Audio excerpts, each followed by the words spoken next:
What's up, guys? This is Ken with Picking Duck. Out on a sunny day, I'm right outside of In-N-Out, about to grab some food.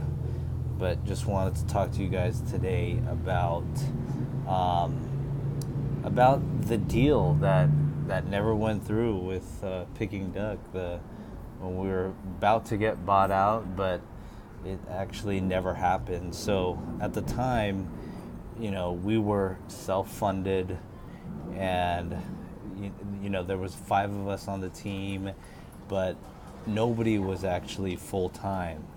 So besides myself, so we were really still trying to figure things out, and things were looking good because the PASPA law was recently struck down, and so there were so many of these deals with sports books going on, all these partnerships happening, and it just was looking really, really bright. And for us, we still needed funding, and doing that fundraising is really a job in itself, and that was really some new territory for myself and for our entire team. And when looking at funding, you also have that fear of like, dang, what if we take on all this funding and things don't work out?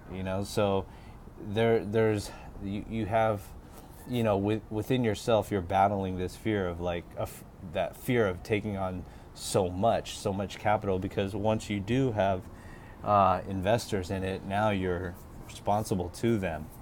So it's like you also think like, damn, are we really worth that? Are we going to ask for that much? And do we think that we're really worth it? So there was always that battle. So fundraising just for us wasn't really that easy. But and suddenly along comes a public company giving interest into us, and we were like, oh wow, so this is something that we knew nothing in this realm, like public companies.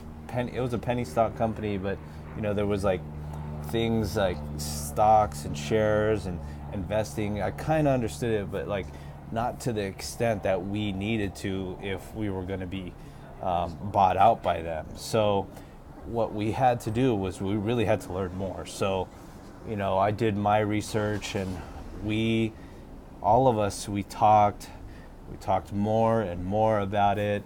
I talked with other people about it, and then we said, well, we're trying to raise money, and we can't get it, and we can't do too much without money, with our hands tied. So we're like, all right, let's go for this deal. And we were super excited to do this deal, and we celebrated, and my wife was just like, finally a real steady paycheck, so we were happy. And the terms of the deal was that it's a 3-month deal. I'm not going to say the numbers, but that's actually public information. You could look that up. But 3 months to close the deal, and they were supposed to come in with cash as well. So 3 months was coming, and we were making plans to do this and do that, and we were just waiting on them to show up with cash. And cash is the hardest thing to come by, and lo and behold, 3 months is right around the corner, and the cash never showed up. So you have the option. Do you want to extend it, or how do you want to do this deal? So I got advice from other advisors, and we actually opted not to extend the deal. And so it was on us that we walked away, and we decided to cancel the deal. And so that was a hard thing. It was like really disappointing, but that was just the best situation for us, because we can't just sit there waiting forever. So now it's been 1 year later, from that moment, and I'm still in touch with the public company, and we talk every now and then to see if we can get some things going here and there, but it's not, nothing's moving right now. So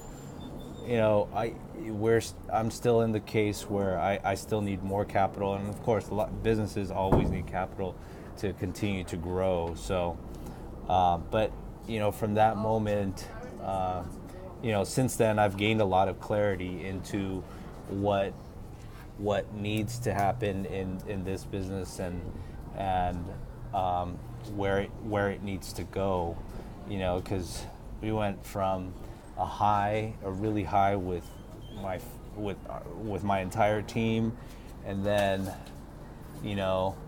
when we hit that low of like, oh, it didn't happen, guys, they bounced out, but I stayed, right?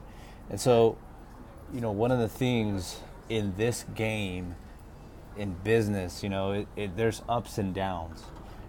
Just like in sports betting, you got ups and downs, and really, it's how are you going to react when things are down? In sports betting, what do you do? How do you survive the downs, right?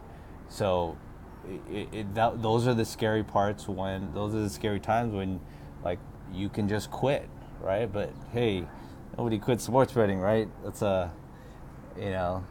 it's too much fun, right? But even if you do quit, you can always play picking duck. There's no downs in picking duck, and that was one of the reasons that we created it. But surviving the downs is actually something that we talk about in this program that I'm putting together.